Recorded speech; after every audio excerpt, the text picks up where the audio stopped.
The Paranormal Podcast is brought to you by Gaia, the streaming TV service dedicated to exploring the cutting edge of metaphysics, ancient wisdom, and the unexplained.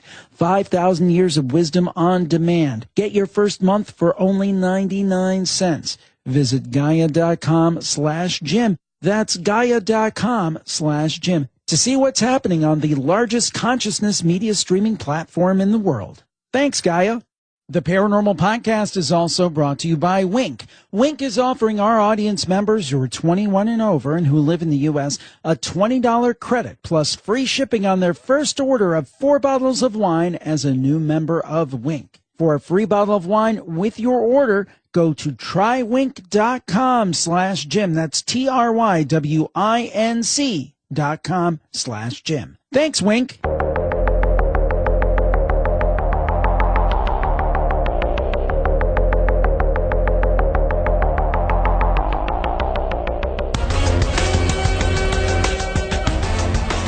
This is the Paranormal Podcast with Jim Harold. Welcome to the Paranormal Podcast. I am Jim Harold and so glad to be with you once again. And I hope that you had a peaceful and happy Memorial Day. Sometimes I feel funny saying happy because it's a very somber occasion. But hopefully you did get an opportunity to enjoy it with family and friends, but yet still not forget and always remember the sacrifice made by those who made the ultimate sacrifice for we Americans, those of you who are in the States listening. We mustn't lose sight of that. And just a belated thank you. And nothing we can ever repay what all of these great servicemen and women have done for us. And we just appreciate it very, very much. Now, on to the show today. We start with J.M. DeBoard on dream interpretation. Kind of strange timing. I've been having a lot of strange dreams lately. I was on some stomach medication, and I think it's made me go a little loopy. And then on part even more so than usual. And then on part 2, we've got the Treasure Keys to Christ's Return by Paul Blake Smith. Now, that will be controversial, and we don't shy away from controversy. I typically don't get into politics and religion. But if you're talking about the supernatural, certainly the second coming is supernatural. So we'll let Paul come on the show, present his theories and his thoughts. And as we do with all topics, we let you be the judge, not taking sides one way or the other. So stay tuned for that. And now on to the Paranormal Podcast. The topic of dreams, what do they mean? Are they just the wretched refuse of the day's remains? Or do they really mean something? Well, I think I know the answer according to our guest today, but we'll ask him about that. I'm talking about J.M. DeBoard. He is back on the show. He is known as Rad Owl, the Reddit dream expert on the popular website reddit.com. He is the author of Dreams 1, 2, 3, Remember, Interpret, and Live Your Dreams. He's a featured dream expert and dream interpreter on numerous media programs, including Coast to Coast AM, Darkness Radio, and The Moore Show. And we are so glad to have him back on the show. He has a brand new book out called The Dream Interpretation Dictionary, Symbols, Signs, and Meanings. J.M. DeBoard, welcome back to the program today. Thank you, Mr. Harold. It's a pleasure to be here. Oh, I was telling you off air, and that means I really, really mean it. This book is put out by Visible Ink Press, and I love what they do. We've had numerous books of theirs we've featured, Brad Steiger and Nick Redfern, and they're always kind of this dictionary/encyclopedia format. They're big books, and when you get one of these, we have to cycle through books here just because I get so many books, so I can't keep every book we get, although we're very appreciative of them to do the interviews and so forth. But the Visible Ink books I hang on to because they're great references, and I would say the same about this. If you're interested in dreams, this is a great book. J.M., what was the genesis of this book? What was kind of the goal of it? Well, I wanted to write a dream dictionary because that is what people generally refer to when they want a reference for their dreams. If you were just somebody who suddenly gets an interest, I want to know more about my dreams, then what kind of book are you going to look for? And so I wanted to speak to that sort of general audience to give them an all-in-one reference source so they could have one book that they could use for years to come and refer to over and over again to understand their dream life. So I started writing a dictionary of dream symbols and realized that I could do more with it, that I could weave in the guide to figuring out your dreams, that I could weave in concepts that help you to understand the psyche and the process of dreaming, and that I could work in some of these teachings from some of the people that I've learned the most from, such as Dr. Carl Jung and the psychic Edgar Cayce, without necessarily having to get into the jargon that they use, which can sometimes turn people off. So I was really trying to turn the idea of a dream dictionary on its ear, because I have them here and I've read through them, and there are some times that I go, where do they come up with this stuff? You know, like they'll be like, well, frizzy hair means you have chaotic thoughts. And I'm like, well, it can mean that, but there are other possibilities, and they're not covering those possibilities. Plus, they're not teaching the reader how to draw these conclusions for themselves. So at heart, Jim, I'm a teacher, and I've been teaching people about their dreams for years. My work by now has reached millions of people. If you consider the massive platform at reddit.com and the, media programs and the books that I've put out. And really what I wanted to do was take my teaching to a new level so that I could weave it all into the book, make it user-friendly, make it available for people who don't have a background in dream psychology, yet go into the kind of depth that is enlightening for people who do have a background in dreams and interpretation and dream psychology. So I think that I did it. Some of the reviews have come back from people who are such as Robert Wagner and Susan Van Dorn, who are both dream experts, and they came back and said, hey, we're really impressed with what you did here. So I'm very happy, and I'm also very happy with my publisher, Visible Ink. They took a huge risk with this book, so I have to thank them for giving me the platform to get my teachings out there to the public. Now, before we get into some meanings and some common dreams and those kind of things, here's a question I always have, and I kind of broached it in the introduction there. We all know that we have these crazy dreams where, we'll be at a store shopping for bananas, and then we'll have a dream we're sitting on a throne of bananas. Right. And I'm not talking about Twin Peaks. But anyway, so we'll have those kind of dreams. And then we have dreams that we think might be a little more meaningful, and that they're actually tapping into some kind of meaning. Do you feel that some dreams are just brain junk and other ones are meaningful? Do you buy into that? This is a great place to start, Jim, because I get asked this question a lot, and my reply is that not all dreams are meaningful. That dreaming is a multi-layered process or phenomena or function of the mind.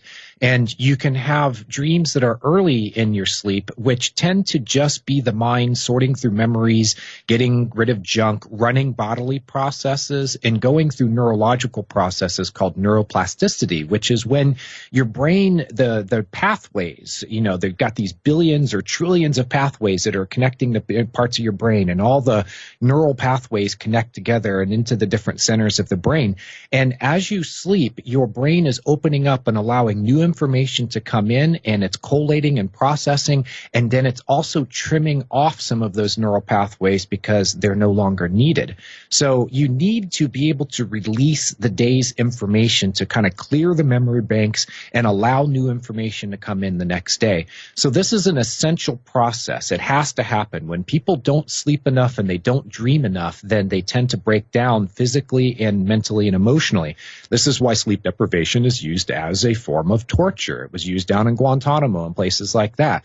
So don't torture yourself, people. I'm telling you, make sure you get enough sleep. Now, during the second half of the night, what tends to happen is that the imagery, which was just sort of random and crazy, and it doesn't have a narrative or story, now it starts to weave together into these stories, and you can feel the significance because it engages you more. You remember these dreams better, and emotionally and personally, you engage more with these stories. And now you can start start to see a narrative structure to it. And for all of the writers and storytellers and screenwriters out there, they will recognize this idea of you start weaving together stories, and you take all the elements of it, such as your settings and your characters and, the symbols within those stories, and then the actions, the plot, the way that characters react, the arc of the story and the arc of the individual character stories. These all start to form together. And your dreams are great storytellers. They're master storytellers, and they use all of the tricks in the book, your backstory and your nested stories and metaphors and analogies and, all of these different ways that storytellers have used throughout the ages to convey information to people and to teach lessons and make points. Your dreams are doing the same thing. So once you can understand the dream as a story, then you can get into the interpretation process. So yeah, Jim, that is a great question. It's a great place to start. Not all dreams are meaningful. The ones that you engage with and remember the best, those tend to be the ones that are meaningful. Now, when we talk about meaningful dreams, of course, you've got the biological component of the brain. In addition to the biology of it, is there a spiritual piece? Is there a metaphysical piece? In other words, the brain has its biological processes, but is that partner to some corollary metaphysical process? Absolutely. Not all dreams. In fact, I would put it towards the end of the list. If you have I don't want to call it a pecking order, but if you have from most frequent type of dream to least frequent, the most frequent are dreams that are about your body. It's your body giving you status updates. It's telling you what's going on in there. And the brain, of course, is part of the body. So you're getting status updates. And then you start going into more of the mind and the heart. What's going on in your emotions? What's going on in your thoughts? And then we get into spirit, because we're all, mind, body, spirit. So then you get into spirit, and spirit can lead you to other things where you are interacting with, call it the larger consciousness or whatever. Carl Jung talked about a collective unconscious, which is this part of it's a collective mind, and all of the experience of the human species going all the way back to our origins. It's all there. And I think what happens is that we open up to this. Most of the time we're closed off to it when we're awake and when we're in light stages of sleep. But when we get into the very, very deep stages of sleep and deep dreaming, we open up to the larger consciousness, the collective unconscious, and we start downloading information into ourselves that we need to help to improve ourselves. Dreaming it's multi-layered phenomena, and it really begins with helping you to learn and grow. And you can point towards, how the brain becomes, active while dreaming, and it goes through these process of learning and sorting and stuff. But then it goes deeper and deeper. And what it ends up with is that you are actually trying to learn how to unite your conscious mind with your unconscious mind, which is what Carl Jung called individuation. It means becoming a whole and complete person. And if you step back and you ask yourself, what are dreams trying to accomplish? That is the ultimate goal over the long term. So there's a daily process of dreaming that's going on, which is more, say, neurological and bodily and emotional. And then there's a long-term process of dream, which is really trying to marry you to your soul, which is an alchemical term called the marriage of the soul. Carl Jung referred to it also. So please don't be turned off by it. If you're, for any listeners out there that are turned off by religious language, this is just a way of describing something that is uniting your conscious mind with your unconscious mind. And when you do that, you become a whole, complete, integrated person. Now, in terms of making our dreams work for us, many times I'll have a day where I remember that I had a dream and that it was something that stuck out to me, but I've forgotten it. You remember when you first wake up and then you forget it. Now, what I've heard from different people, and I believe you as well, is that really the key to start understanding all of this is the first step of a dream journal. Is that right? Yeah, dream journaling and remembering your dreams. This is where people have the most difficulty. Of course, to interpret your dreams, you have to remember them first. And studies have shown that more than half of the public has very little recall, sometimes no recall. And they'll presume that they don't dream at all, but this isn't true. Everybody dreams. You have to dream. So the first step is to keep a dream journal and to practice remembering your dreams. I like to use the analogy of, how many people could get up out of their chair right now and go and run a mile. Okay, now that if you've been practicing running, then you could probably run a mile without too much of a difficulty with it. But if you're not practiced up at it, you would probably have difficulty running a mile.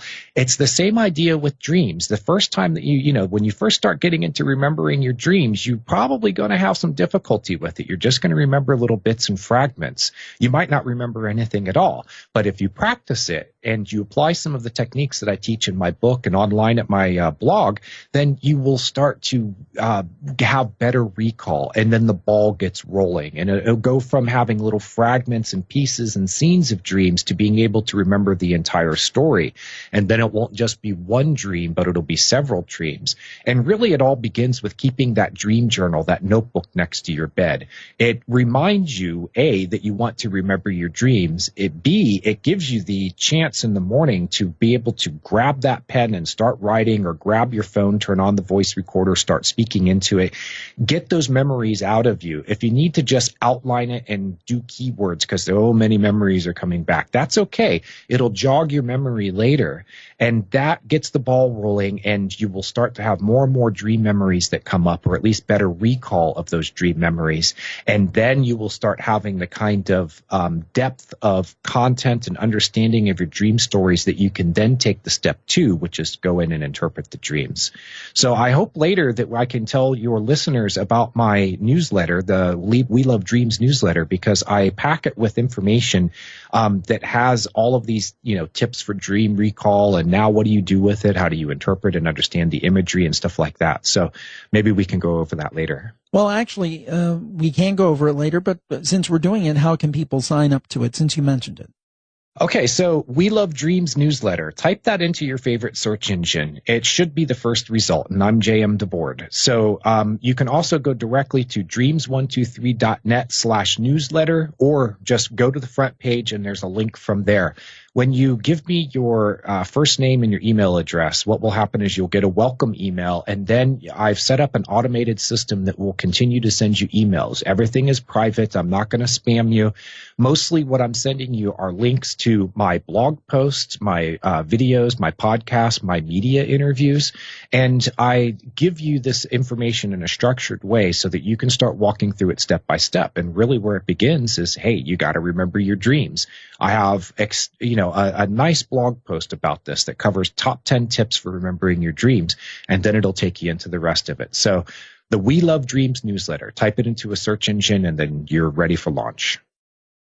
Well, after this break, we're going to talk more with J.M. DeBoard about dreams. We're going to talk about some specific symbols. We're going to talk about some common dreams, some dreams you really should pay attention to. And we'll be back right after this on the Paranormal Podcast. The Paranormal Podcast is brought to you by Gaia, the streaming TV service dedicated to exploring the cutting edge of metaphysics, ancient wisdom, and the unexplained. And keep listening, because I'm going to tell you how you can get your first month for only 99 cents. Now, if you're not familiar with Gaia, let me explain to you what it is. Now, if any of you, and most people by this time are streaming a lot of television programming and movies, and they're on those big services that we've all kind of heard about. And those services are great, but if you look at them, there might be here and there a documentary or something covering the unusual, the Fortean, but there's really nowhere in those areas can be found a central hub.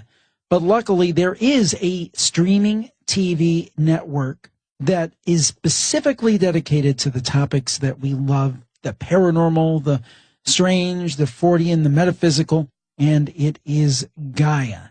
And I've been telling you about it for the last few weeks, and you really need to check it out, because Gaia explores these topics that we love, and they're always providing viewers with tremendous new content, and this week is no exception. Now, for example, some of the shows, if you were a member of Gaia, that you could watch, The Acceleration of Time on Wisdom Teachings by David Wilcock.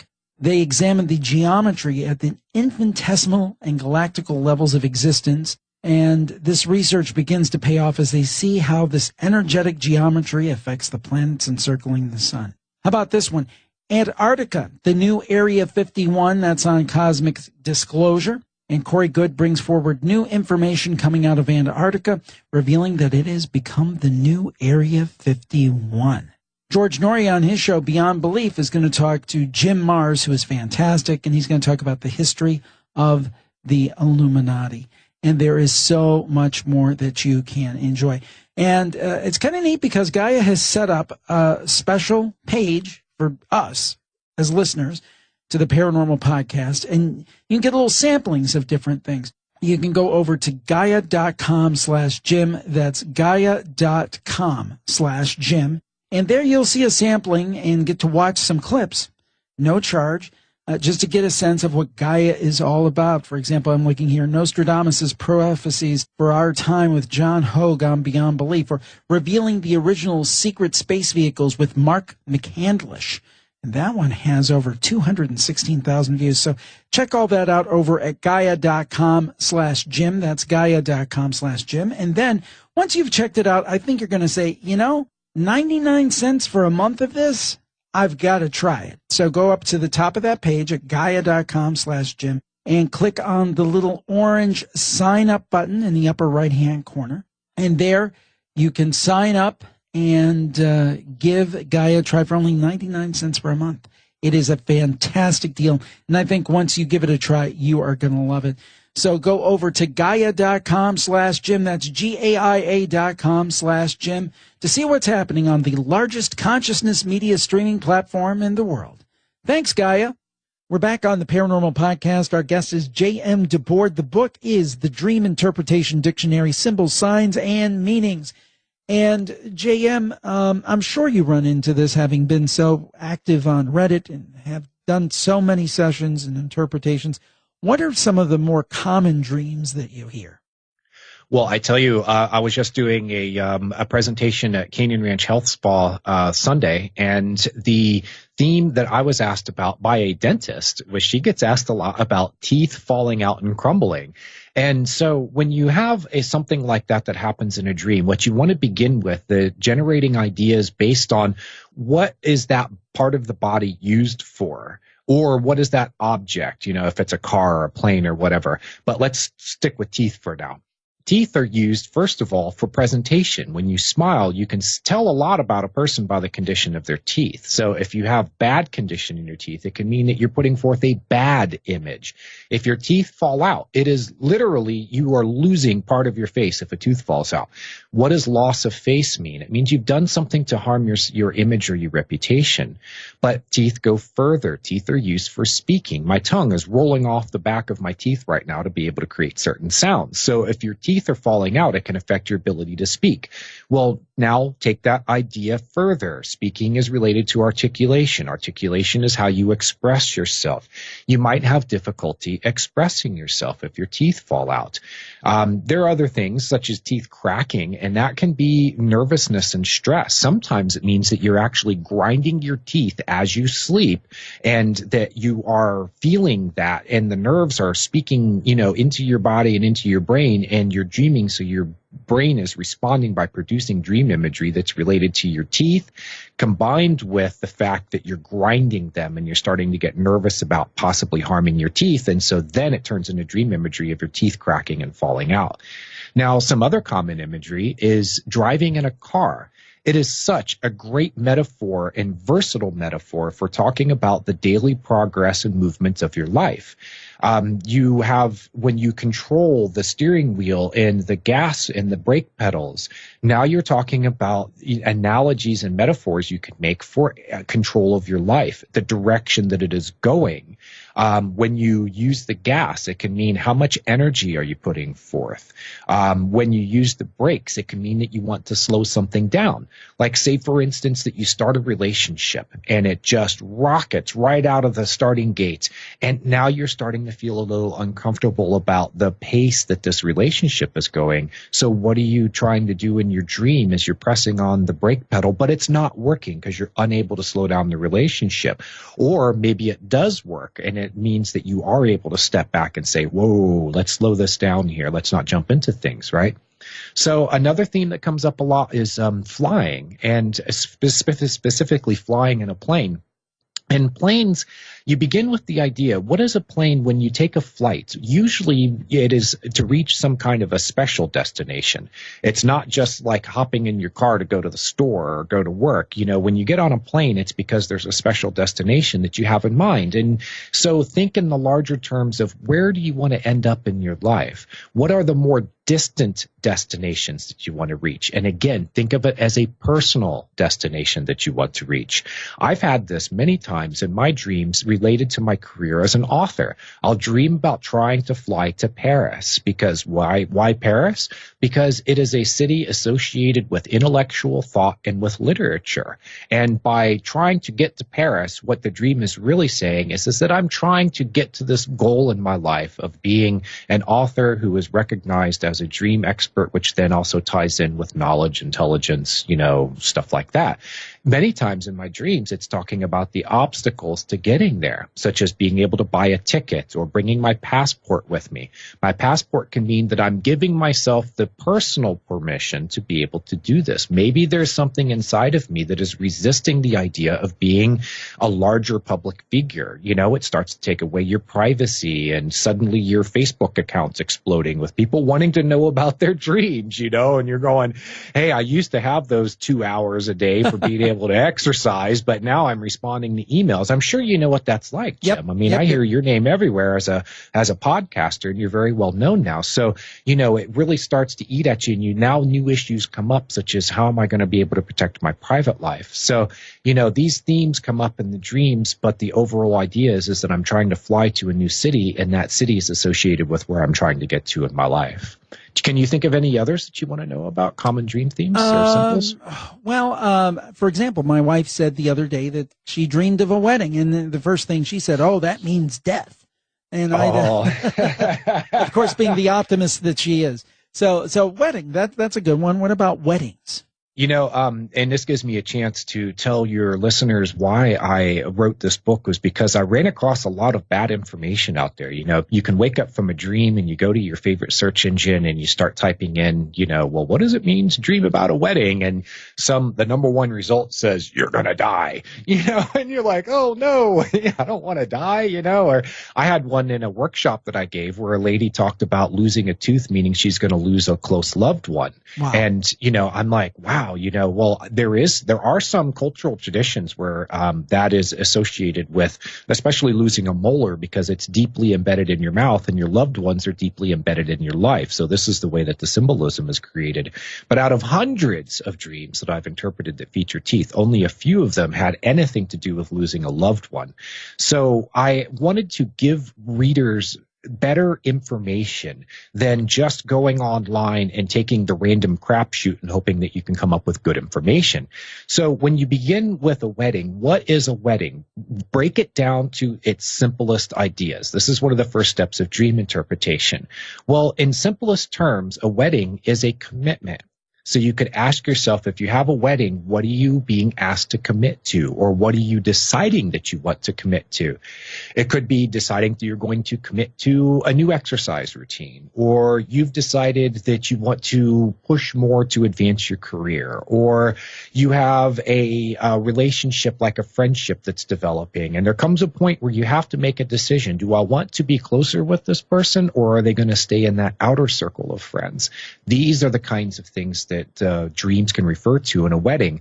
And ultimately, many dreams are about what's going on in your inner life. So if you make a commitment to learning more about yourself and developing yourself as a person and integrating your personality into a cohesive whole, you can dream about it as a wedding, because what you're really doing is marrying another side. You're marrying your ego to other parts of the psyche, which, of course, the psyche is a collective. A lot of people think of themselves as an I, when it's really, they're better described as a we, with the ego as sort of the CEO of a many different departments, and those departments come together, and they can either decide to accept the leadership over of the ego, or they can decide to rebel against it, in which case you end up with a lot of inner, conflict inside of yourself. So really, when you talk about a wedding, what you're talking about is some type of commitment or union. Very interesting. I love that. I'll have to tell her not to worry so much. Yeah, I don't think it means she's gonna die.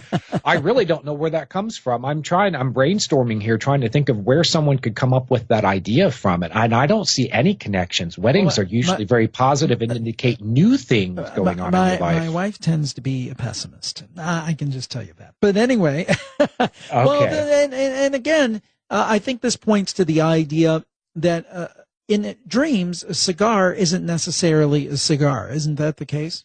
Yeah, Freud's famous quote that a cigar is sometimes just a cigar, meaning it's not a phallic symbol, that sometimes your dream imagery is pretty straightforward as opposed to having some kind of deep meaning or symbolic meaning to it. Yeah, I mean, sometimes it is, but sometimes it isn't. I was flipping through and I saw the term X. If somebody has a dream of their ex, and then you might think, well, naturally I'm thinking about that person.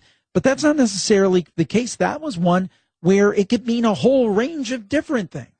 Yeah, and if you refer to my dream dictionary, which it sounds like you did, you see how extensive that entry is, because you can't just give a couple of paragraphs, a few sentences to try to describe what that could mean as symbolism, because it's so personal. Right. And it is also a very common theme, as a moderator at Reddit, where I'm at the Dreams Forum, and I get a lot of people, this is kind of a younger crowd, and, they're going in and out of relationships, and they have these new experiences, and they tend to dream about their exes, and they think that it means something like, oh, well, this means that they're ready to get back together with me, and I should maybe call them or send them a message, and I'm like, no. Actually, your dream might mean just the opposite. It might mean that you're finally ready to close the door on that relationship, that there's still part of you that's left behind in the past. So you don't want to open up that door again. The dream is actually saying the opposite. Or it could have something to do with, let's say, what you learned from that relationship. We're always going through this process of learning about ourselves and learning from our experiences. And relationships are great teachers, and they tend to affect us very deeply, especially when we fall in love and then we fall out of love or something traumatic happens in the relationship. So what you want to maybe think of is, am I trying to do things better this time? Am I trying to learn from this relationship, especially if it's a recurring dream? It's meaning there is something from the past that is unresolved, or something that you need to learn to be able to do things better in the present and in the future. You don't want to repeat the same mistakes again when you go into your next relationship. So, and you want to know the signs to look for when maybe the relationship is getting shaky, or the person that you're thinking about getting involved with maybe isn't the best person for you. We do tend to repeat patterns, especially in love. So your dreams, by showing you your ex, they're really trying to help you to learn from the experience. Now, another way that this manifests is sometimes you are in a new relationship and somehow you're reminded of the old relationship. Your ex might have been someone that you really loved, and that for some reason things didn't work out, or the person had to leave your life for some reason, or you had to leave their life. And it's not necessarily a bad experience. You can be reminded of the good things about that relationship, and you can be in new relationships that are reminding you of the old relationship and that person that you were with.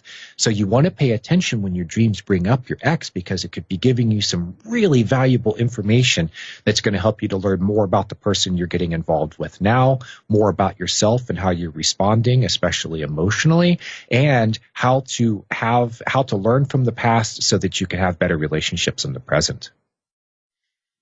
Does the dream world ever come across with a dream where it's trying to warn you or say, really pay attention to this?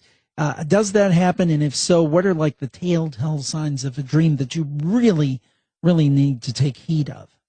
It does. Your dreams are very good at seeing patterns, and they're very good at seeing how things are developing, and they're very good at learning from the past so that you can do better in the present and in the future. So if you have a recurring dream, that is the first sign that a message is trying to get through to you.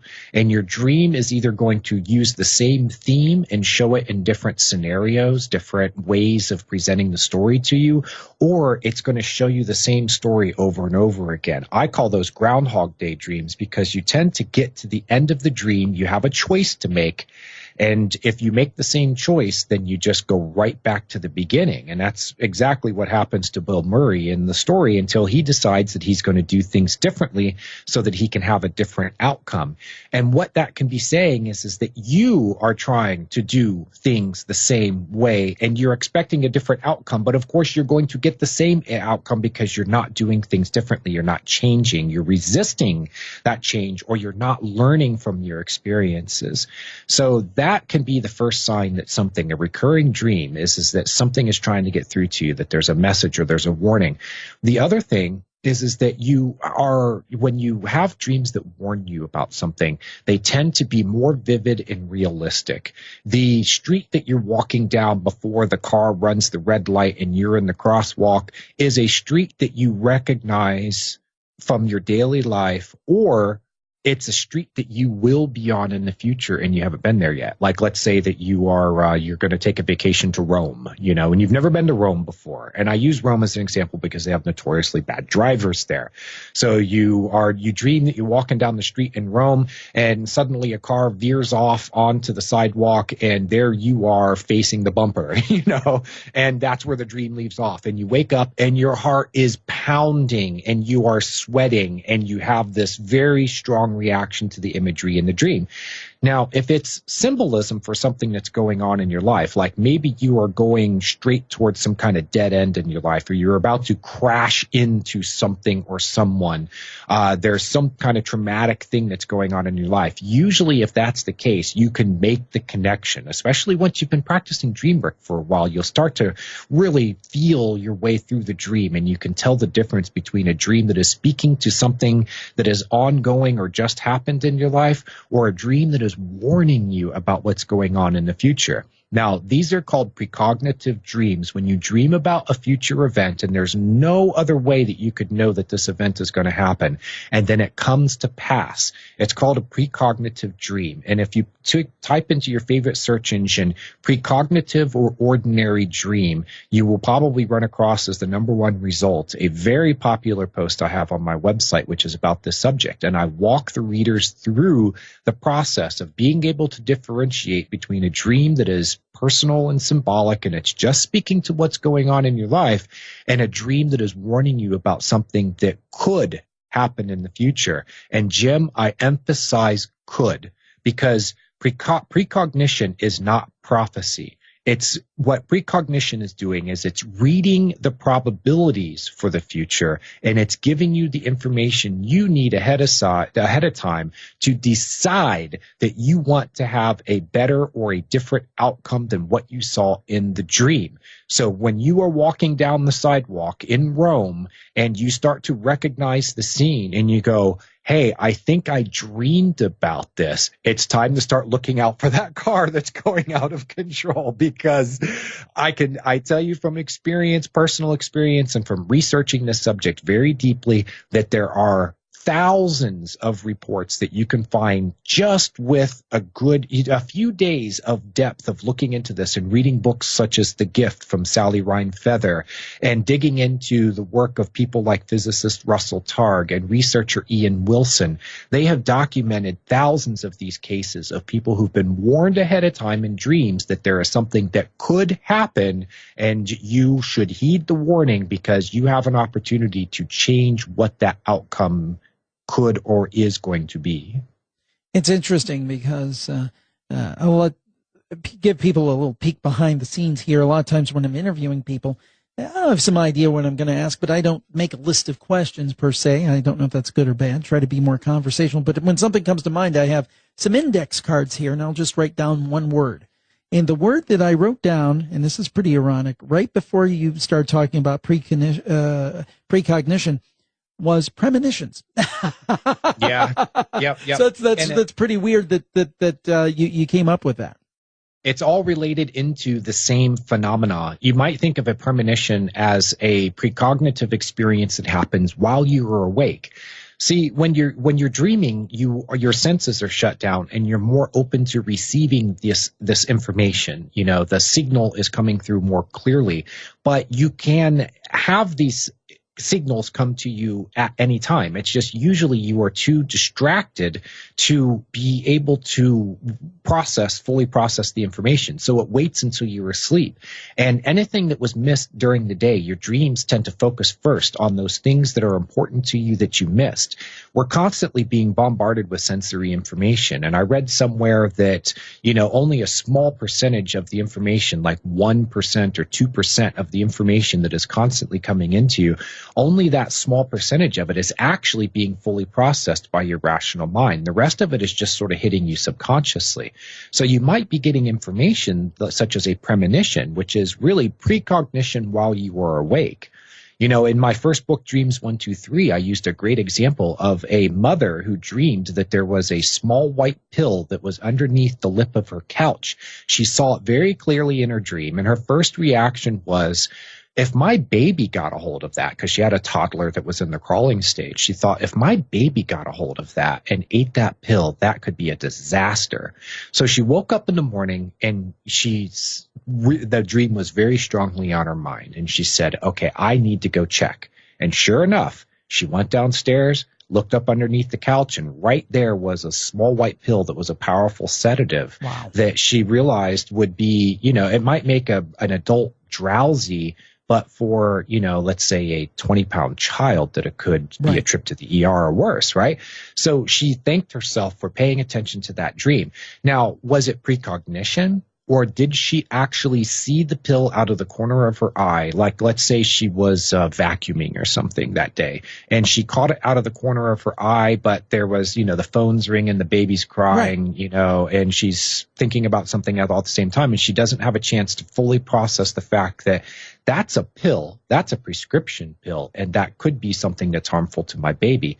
And so at that night, when her senses are shut down, her dreaming mind has an opportunity to bring it front and center and make her aware of it. Or was it precognition? It's hard to say, but either way, she was given a warning, and it was very wise of her to listen to the dream. And she could have had a premonition of sorts, which is really just the same thing except as a precognition, except for it happens while you're awake. Very cool. I was going to ask you for examples. So once again, you the irony keeps following.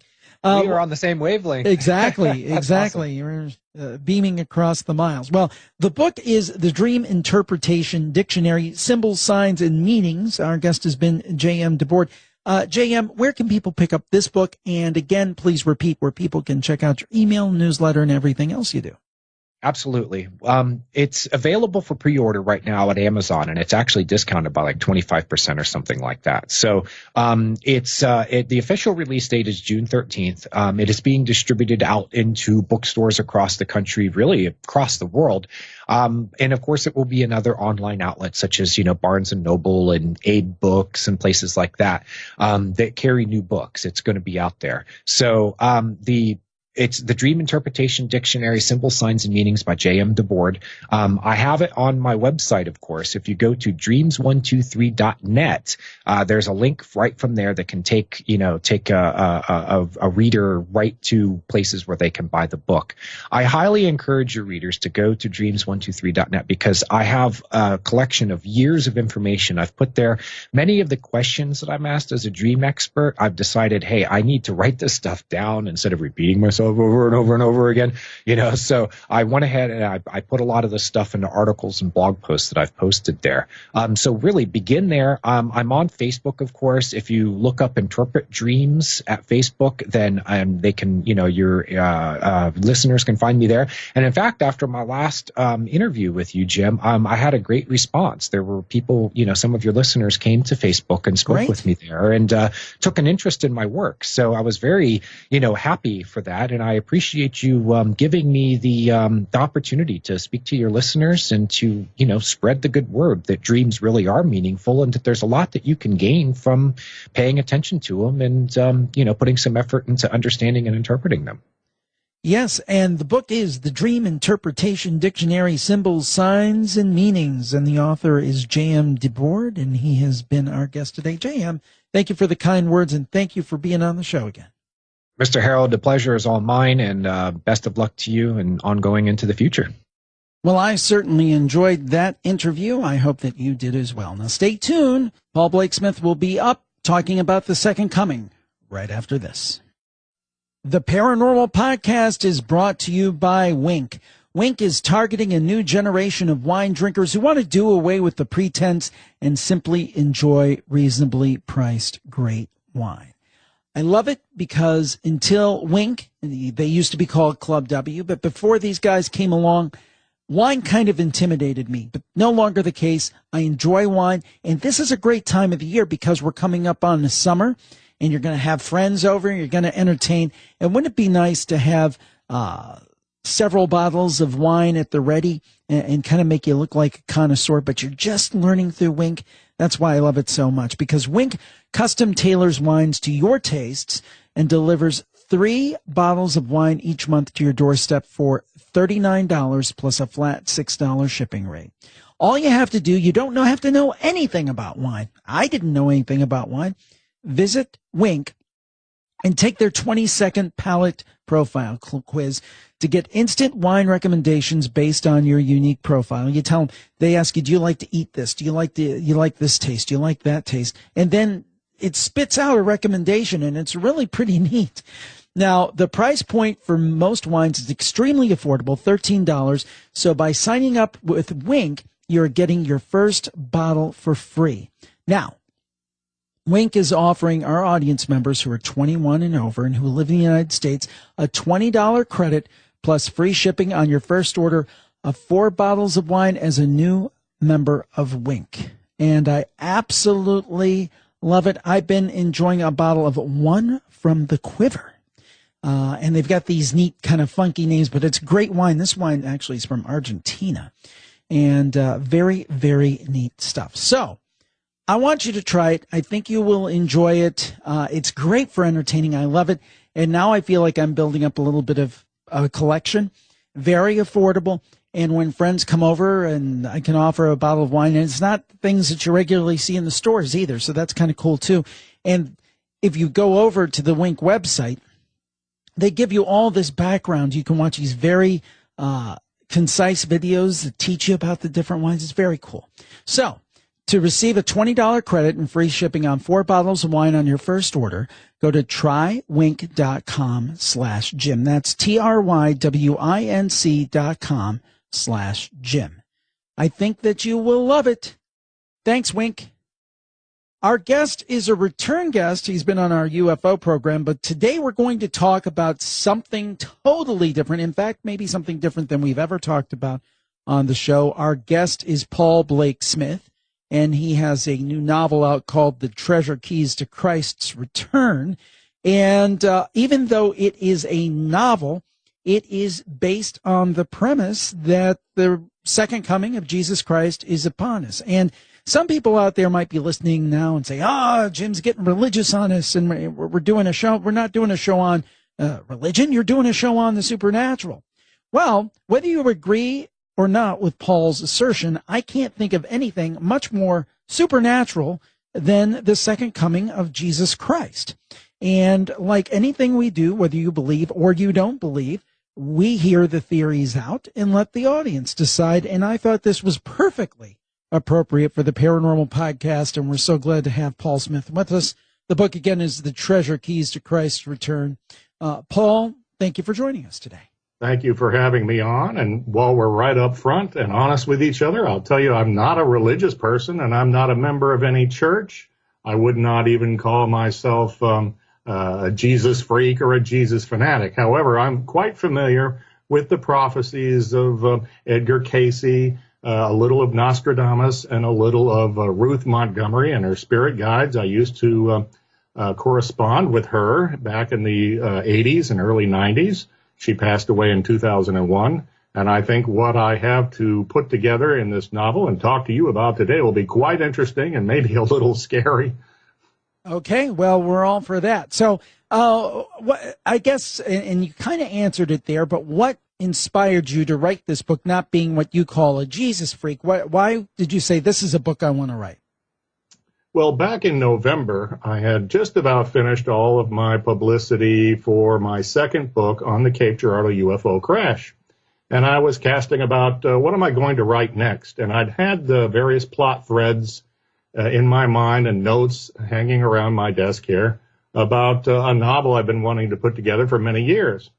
Then one night in mid-November, I had a most unusual, remarkable dream. And I woke up from the middle of it, or in the middle of the night, kind of shaken and a little scared, I have to admit. I'll tell you what it was.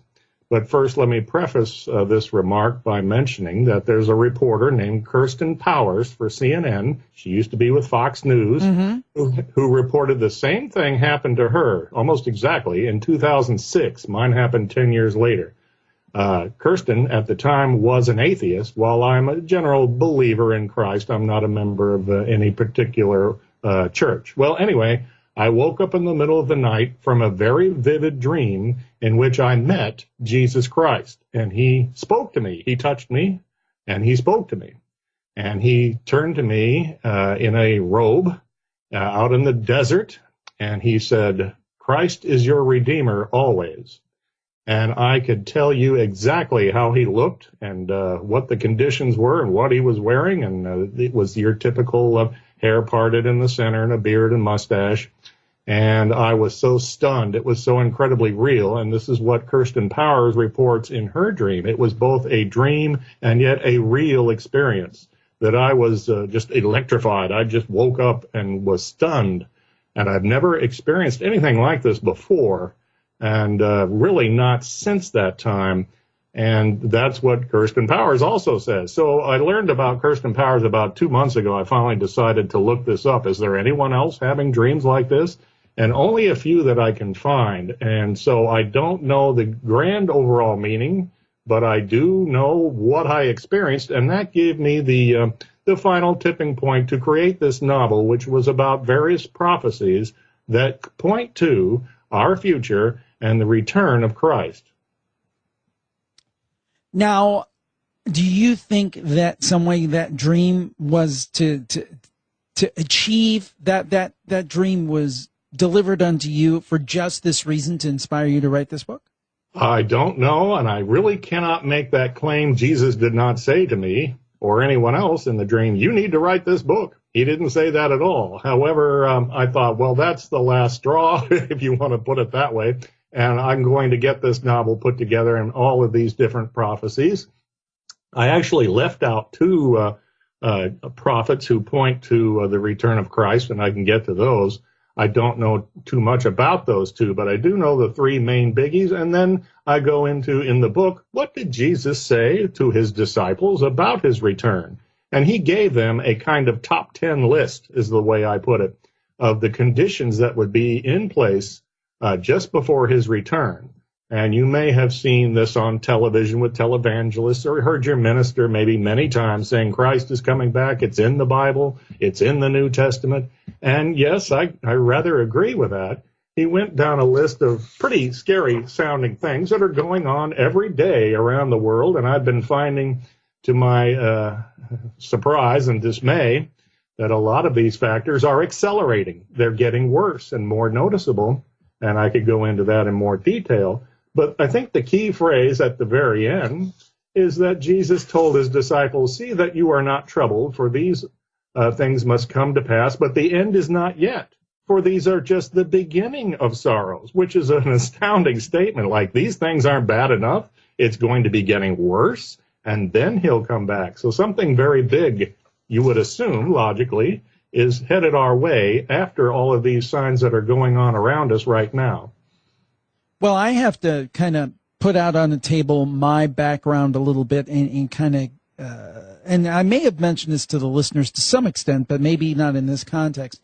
When I went to high school, it seems like a million years ago, but I went to a very kind of fundamentalist Christian high school. And they really pushed the fact, in their view, that the return of Jesus was imminent. That any time that Jesus may come, and they were believers in the concept of the rapture, which the rapture specifically, and I may be wrong on this, but I don't believe it's specifically the 7-year tribulation, 3.5 better years and 3.5 awful years is specifically, or at least the rapture piece, I don't think is specifically spelled out in the Bible. I could be wrong about that. I'm not a biblical historian. But the point was, that was their theory, that one day you'd be walking along and all of these people would disappear. The believers would be taken up and spirited away, and there would be 3.5 years where, things were, this weird thing happened, but everything was kind of cool, and you'd get the mark of the beast so you could buy and sell. And then in the next 3.5 would be just awful and hellacious. That was kind of what I was taught. And I know a lot of people are taught that. Does what you're proposing, does that map to that, or is there a different view of the return of Christ? A different view. I've read and heard of that view many times. I don't particularly ascribe to it, but I will say, who knows? Maybe that will happen. I am not the world's leading expert or authority. In doing a little research on the rapture, I understand that many Catholics and Protestants do not adhere to that policy at all. And many Christians in general just kind of scoff or say, well, okay, sure. But to me, that is not what my reading about in other prophecies and how I interpret things are going to be coming along. But like I say, I'll leave an open mind, and who knows? Maybe we'll all just vanish and come back later. But I find that a little hard to believe. The Bible is so open to interpretation. Yes. Except for the part where Jesus did lay out very specific things about conditions before his return. He talked about wars and rumors of war, famine, disease, and pestilence. There would be earthquakes happening in diverse places. False religions and false prophets would be out loose in the world, misleading people. People's love and would wax cold. With a lot of people would be turned away from being kind and generous, and nation will rise against nation, and there will be wars, and the gospel will be preached around the world. Well, almost all of that is happening now. So we can almost taste the sense in the air, or smell it, or breathe it in, that we are in times like no other, and the conditions are ripe for his return. But then you have to ask, well, how would this possibly happen? People today and entire nations are armed to the teeth with high-tech weapons and biological agents, chemical warfare weapons, and guns and grenades and bombs. How could Jesus possibly come back in today's world?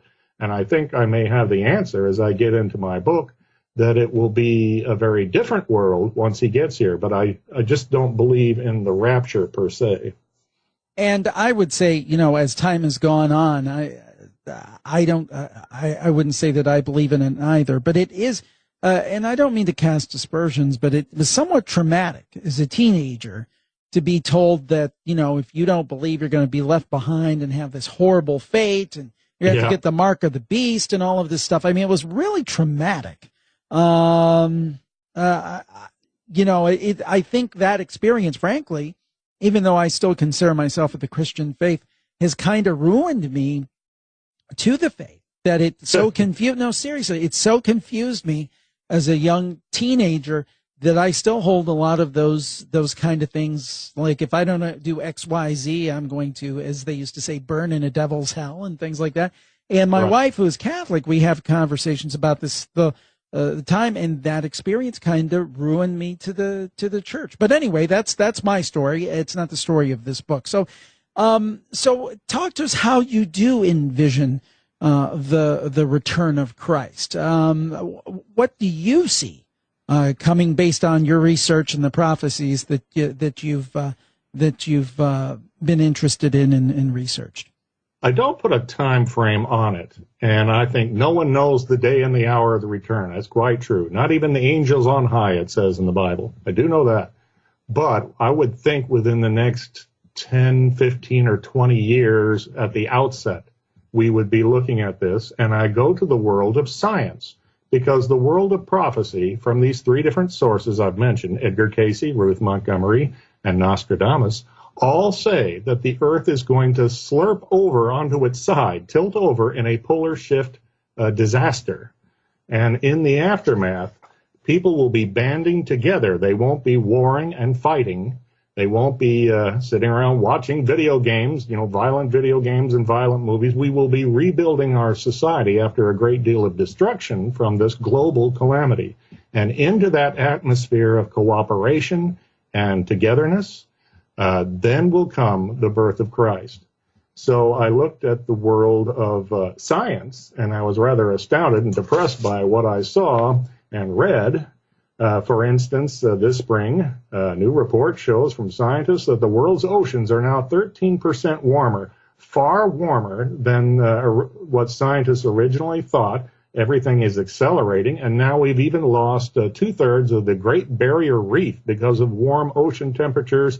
We are literally killing off marine life, both plant and animal, and this is accelerating within the last few years. And what does this have to do with the return of Jesus? The polar ice caps are melting at an alarming rate.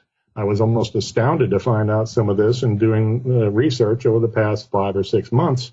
And it's far worse than what scientists figured in the 1990s, where we could really lead to a lopsided planet where we could slip over onto our side in space, that these prophecies given 50, 60 years ago might actually turn out to be true. And it's becoming something that scientists are greatly worried about. I just feel, and sometimes, I think there's been a long history of people believing that the end of the world was coming in their particular time. So right. I don't think this is new, but I do believe sometimes when I look at things, when you look at the proliferation of nuclear weapons, when you look at the proliferation of chemical weapons, you look at climate change, even if you're not a believer that it's caused by man, I think there's reason to believe that there is climate change going on. Now, what's causing it, again, there is some people say it's settled science, some people say there's cause for debate, but there is a belief that climate change, I believe there was something in the Bible along the lines, you wouldn't know the time, you wouldn't know the season, but by the changing of the leaves. And I believe, and this is a long time back, and it seems like we're getting to this point here in Ohio, where I'm from. We had the warmest April in recorded history. Right. And weather forecasters come on and say, don't plant those tomato plants yet because it's still too early. You've been fooled by this warm weather. So it just seems to me we're at a point in history where something's got to give. What that something is, I don't know. Is there going to be a massive world war? There's a lot of instability. All you got to look is at North Korea and what's going on. I mean, we're probably closer to war on the Korean Peninsula since we've been since the ceasefire after the first Korean War. Right. There's so many flashpoints, and all it takes is one person to make a miscalculation, and we've got a nuclear exchange. It does have that feel like something's got to give, doesn't it? It sure does, and I would almost hope it would come from nature, not man, because if it comes from man, it's probably something really horrific like nuclear war, radiation fallout, the spread of diseases like you see in the movies. And one of the things that I researched and found out that's going on now is the Center for Disease Control is reporting for the first time, it is actually a fact and not theory anymore, that there are diseases out there that we have no vaccine and no cure, and if they really take off, they could kill millions of people. And that's something like strains of the Ebola, the Zika virus, and so forth, that in the past they have said, well, this is only in theory. Unfortunately, the time has hit us where this is actually real now. And that's just one example of what I'm saying, that things are accelerating. There's a clip you can go to from the Weather Channel in April of last year, And the host comes on and he says, did you know that climate change might actually be affecting the Earth's axis? And there were a number of stories 1 year ago. Melting ice is causing the Earth's axis to shift already. It's already gone a few centimeters off its normal rotational spin.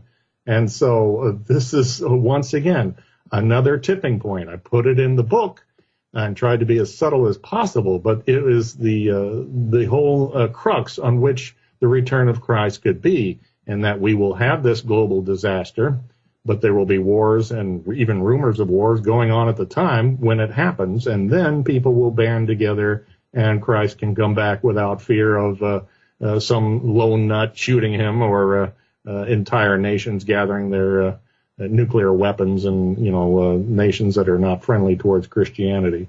So it's open to interpretation for many reasons, the Bible. But Edgar Cayce was very specific, and so were the Ruth Montgomery Spirit Guides.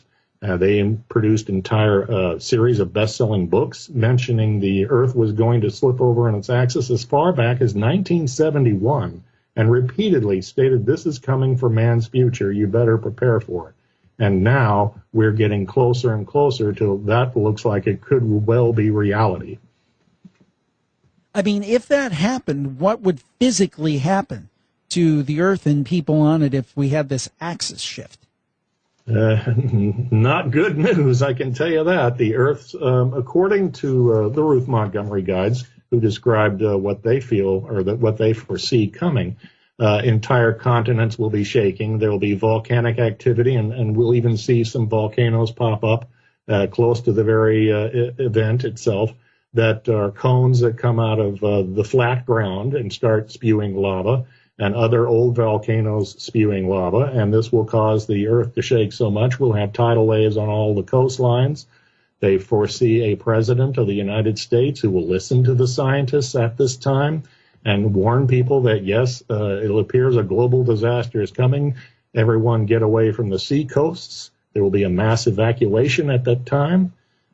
Supposedly this is coming in the next decade or two, and that we will have high winds sweep the planet as the event actually happens. The Earth will continue to spin around, but it'll be slipped over and have a new angle towards the sun in our rotation around the sun, and life will go on. However, yes, there will be casualties and there'll be a mess to clean up, but they say in some areas power will be fairly quickly restored and people will start to rebuild their homes and businesses, and you'll have to start planting crops if you're in a new climate and it's the right season. You might be knocked out of your entire season.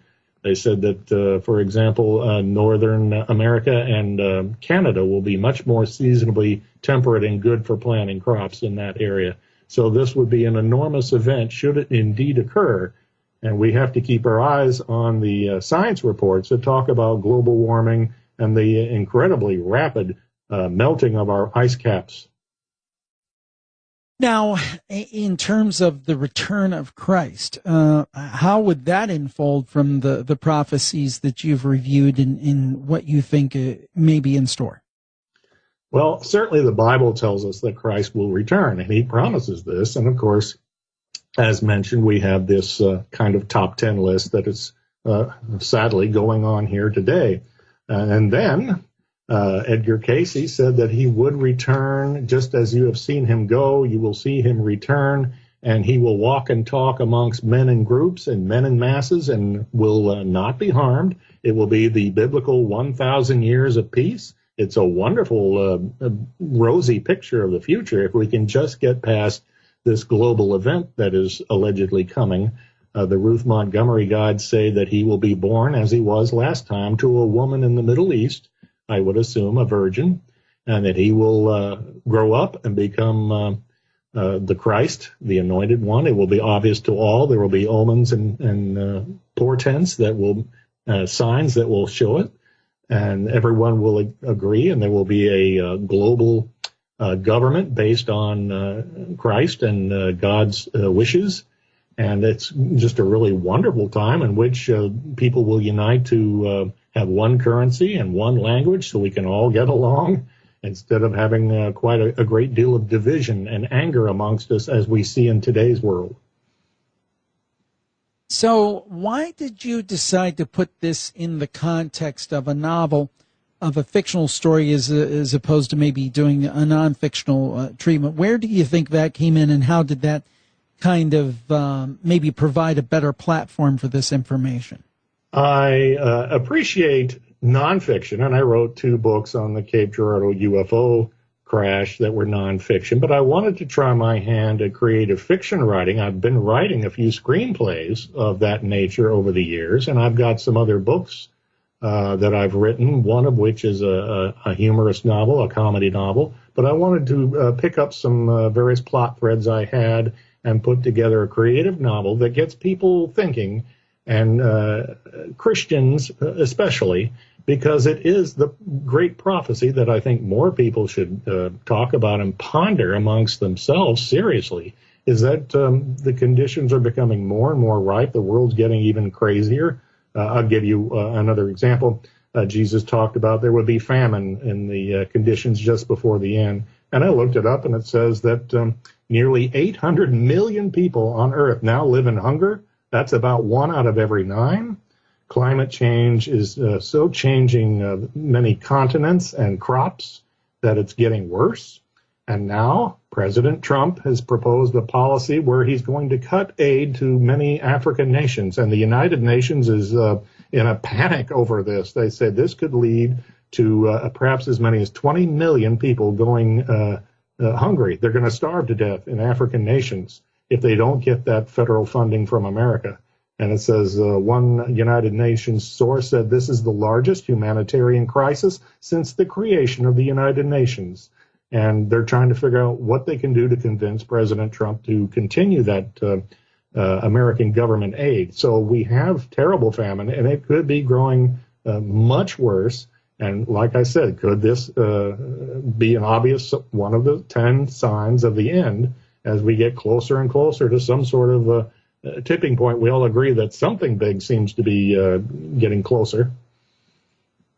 My recollection was that there was a lot of discussion of turmoil in the Middle East. Are there any of the signs that point to specific things happening in the Middle East, maybe specific things as it relates to Jerusalem and so forth? Is that anything that you picked up on in your research?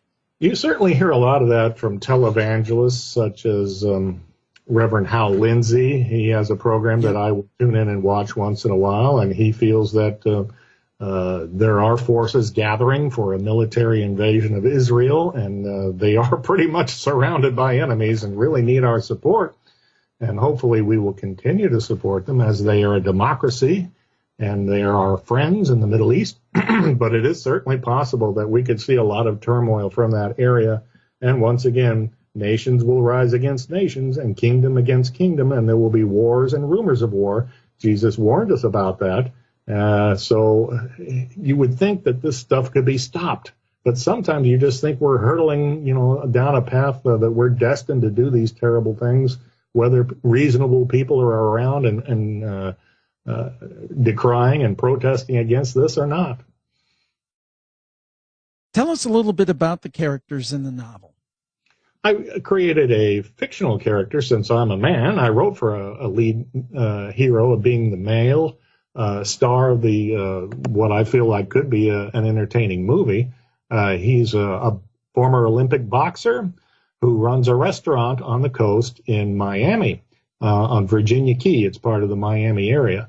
And one of the threads I wanted to put together in a story someday is I heard a number of times that people in South Florida really love it when it storms big time because it'll drive old sunken ships and treasure on shore, either into the shallow waters or right up onto the beach. And people go running out to check after a storm with metal detectors or just all hunched over looking for any little trinkets or bits of wood from sunken ships. And so I have the character running a beachfront restaurant, and guess what he finds? He finds a clay jar that has a clue inside. He's got an artifact that is, I don't think, ever been put into a novel form. and he goes in search of two other artifacts that are from the crucifixion.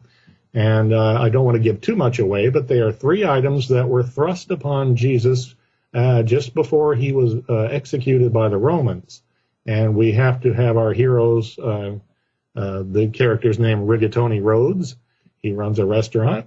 And Rig and his friends go and piece together the clues and find the artifacts before the bad guys, the villains, can get their hands on them. So they have some adventures at sea in Bimini or Bimini.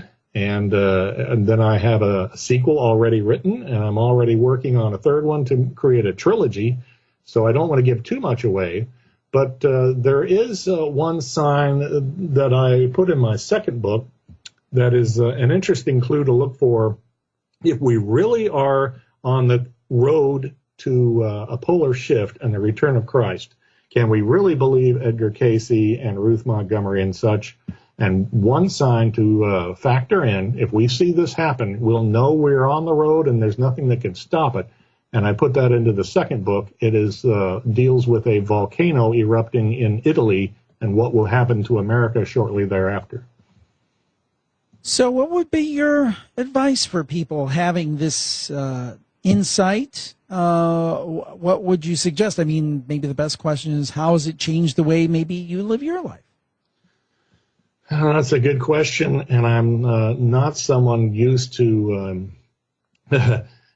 giving much advice to people and telling them how to live their lives. I think basically they should make their own choices and the government should butt out, but that's just me. If I were to give advice, I would tell people to stay strong, especially those in the Christian faith. And even if we don't make it to the end of days or a pole shift, we still have our souls and we have an afterlife that is promised to be a wonderful place for us all.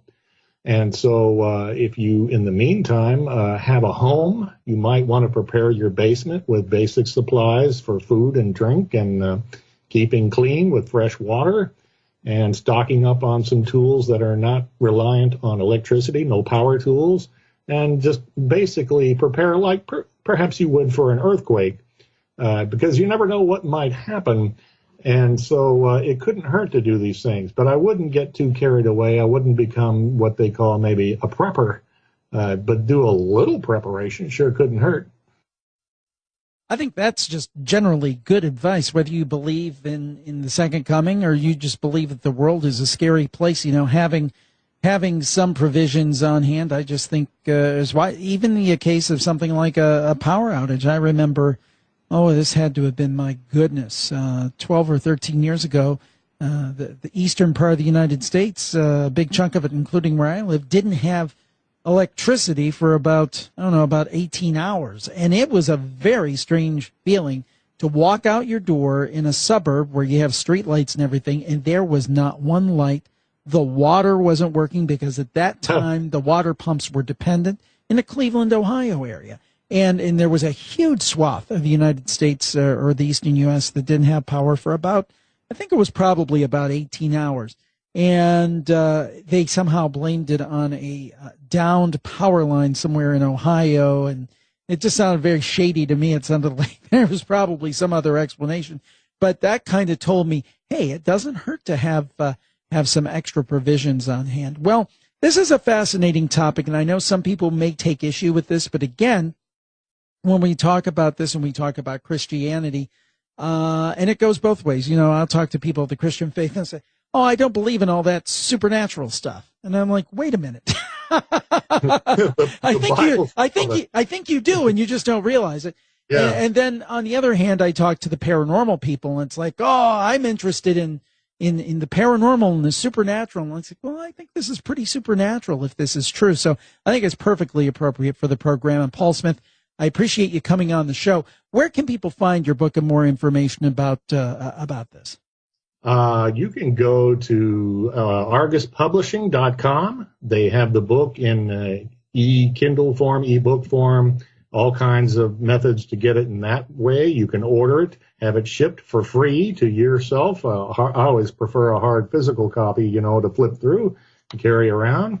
They should have it available through Amazon.com and BarnesandNoble.com. Once again, it's called The Treasure Keys to Christ's Return, and that's a reference to not only the two keys that I list in the book of a pole shift and the people's attitudes changing towards brotherhood amongst mankind to lay the foundation for the return of Christ, but also the lead character in my adventure finds two keys to open a special box that has a special grand prize in it, and I won't tell you what, so you wouldn't have a little surprise for you at the end of the book.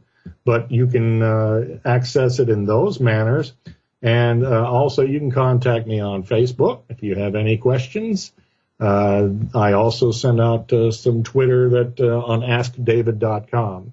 So I sure thank you for having me on the show and being able to promote this unique kind of first book in a trilogy. And I hope it'll be successful, that you'll be able to read number 2. And maybe we can talk about it someday later in the year, perhaps. Well, it'd be my pleasure. Paul Blake Smith, thank you for joining us today on the program. Thank you for having me. Goodbye. Well, thank you for listening to this edition of the Paranormal Podcast. We hope that you will rate, review, and specifically subscribe to us on wherever you listen to your podcasts, iTunes, Apple Podcast, Google Play, so on and so forth. We appreciate it very much, and we'll talk to you next time on the Paranormal Podcast. Have a great week, everybody. Bye-bye.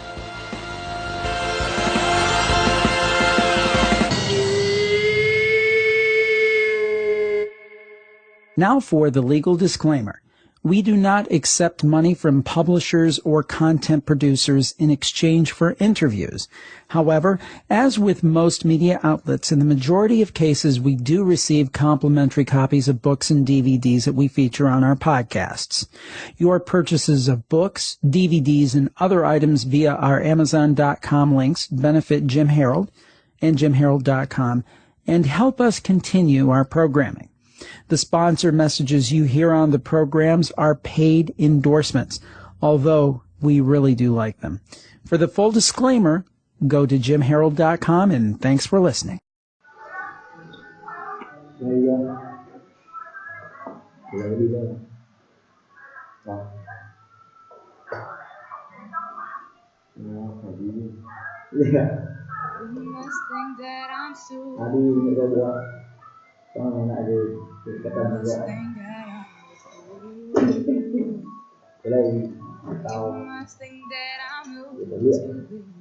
Hôm qua Hùng cầm mic của Quyên mặc kịch máy tinh bột vẫn hết cái máy tinh bột như ông kia người ta tinh bột tao vào một sẽ lên đẹp tinh tiền mấy thằng cao thủ ghê lắm thì trận tao thành với thằng rồi Bình Dương thằng Vladimir ấy người Bình Dương And every time you leave me, the quicker these tears dry. And every time you walk out, the less I love you. Maybe we don't stand a chance. It's sad, but it's true. I'm way too good at goodbyes. I'm way too good at goodbyes. Oh. I know you're thinking I'm heartless. I know you're thinking I'm cold. I'm just protecting my innocence. I'm just protecting my soul. I'm never gonna let you close to me, even when you mean the most to me. 'Cause every time I open up, it hurts. I'm never gonna get too close to you, even when I mean the most to you. In case you go and leave me in the dark. And every time you hurt me, the less that I cry. And every time you leave me, the quicker these tears dry. And every time you walk out, the less I love you. Maybe we don't stand a chance. It's sad, but it's true. I'm way too good at goodbye. I'm way too good at goodbye. The new Patriot Brother X 2020 flashlight model is here with all the common threats nowadays to our freedom, the future of America is not promised, and neither is your safety. One of the best things you can invest in for home protection is a Patriot Brother flashlight. And one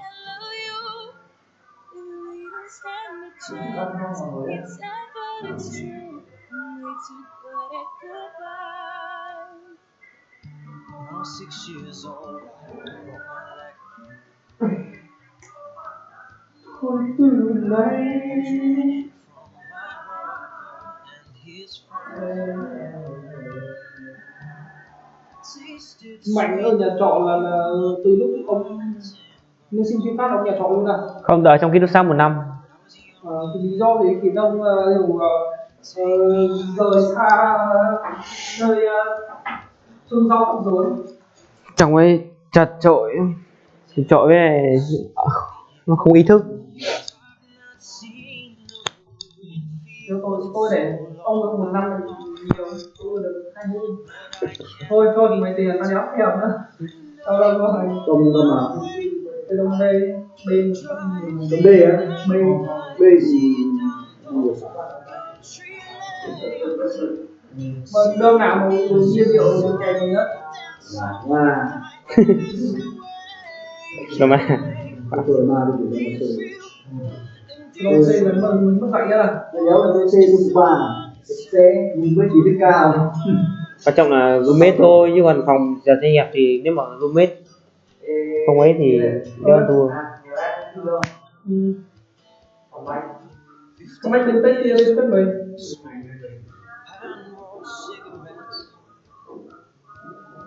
Running from the north, from the backfields, getting drunk with my friends. And my first kiss on a Friday night. bảo nào dạo này mà quán rửa tiền qua bảo phun một ngày thì có một lần dẻo thành khi khác tôi có một ngày đây tôi tìm nào nên chạy khác đi hết thì phải chạy lấy một chút mình sang bờ thôi từ đây cũng như là mây giữa tiếng ru nhìn lại xa hai mùa là tổng dịch vụ phát được 309 triệu dịch vụ phát sau 2 mấy mảnh. And it's true when we watch the sunset over the cross and on the hill we